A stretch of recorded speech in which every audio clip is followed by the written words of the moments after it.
বিচারবিহীন কোন আমরা ইলেকশনে যাব না। গত 15 বছরে যারা খুন হয়েছিল, গুম হয়েছিল, তাদের বিচার প্রক্রিয়া শেষ করার পরে আমরা ইলেকশনে যাব।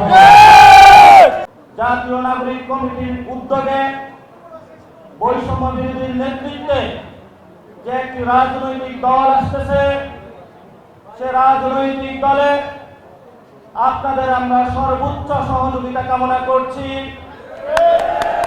আমরা আশা করি সেই রাজনৈতিক দলে আপনাদের এই ত্যাগ তিতিক্ষা আমরা মূল্যায়ন করব।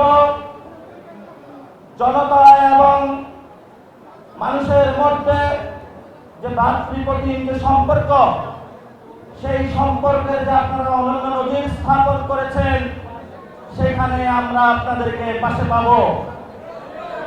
এই কমিটমেন্টের মধ্য দিয়ে যদি আমরা যেতে পারি, বাংলাদেশে একটি শক্তিশালী দল আমরা উপহার দিতে পারব, যে দলের মধ্য দিয়ে সেন্ট্রাল পাওয়ার বলি আর লোকাল গভর্নমেন্ট বলি, সেখানে আমরা শক্তিশালী একটি ভৌত রচনা করে ভবিষ্যৎ বাংলাদেশকে সকল ফেসিবাদী এবং বিদেশি ষড়যন্ত্র থেকে মুক্ত করে জনগণের যে সমস্যা সমাধানের রাজনীতি, সেখানে আমরা একটি অগ্রণী ভূমিকা পালন করতে পারব। আমরা হাত তুলে আজকে কমিটমেন্ট করি, আমরা কি আগামীতে আপনাদেরকে জনতা না রাজপথ, গোলামি না রাজপথ, দিল্লি না ঢাকা।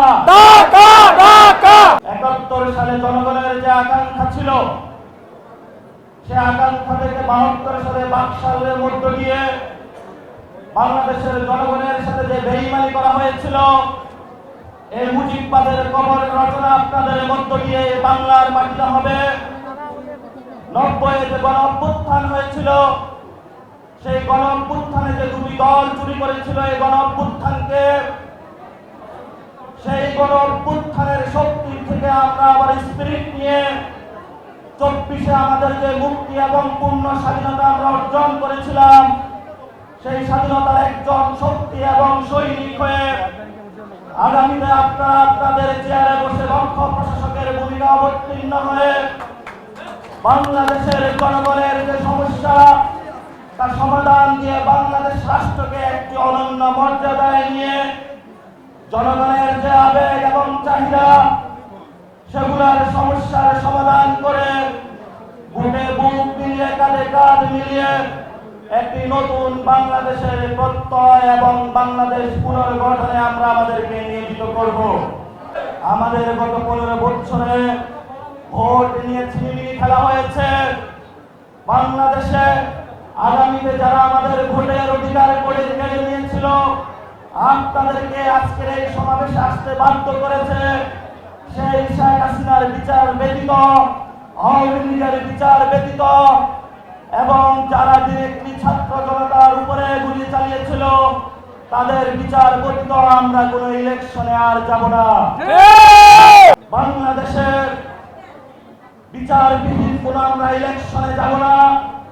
গত 15 বছরে যারা খুন হয়েছিল, গুম হয়েছিল, তাদের বিচার প্রক্রিয়া শেষ করার পরে আমরা ইলেকশনে যাব।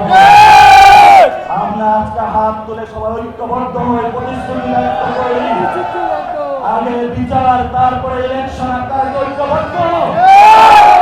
ইনশাআল্লাহ জনতার জয় হবে, আমাদের লড়াই চলবে।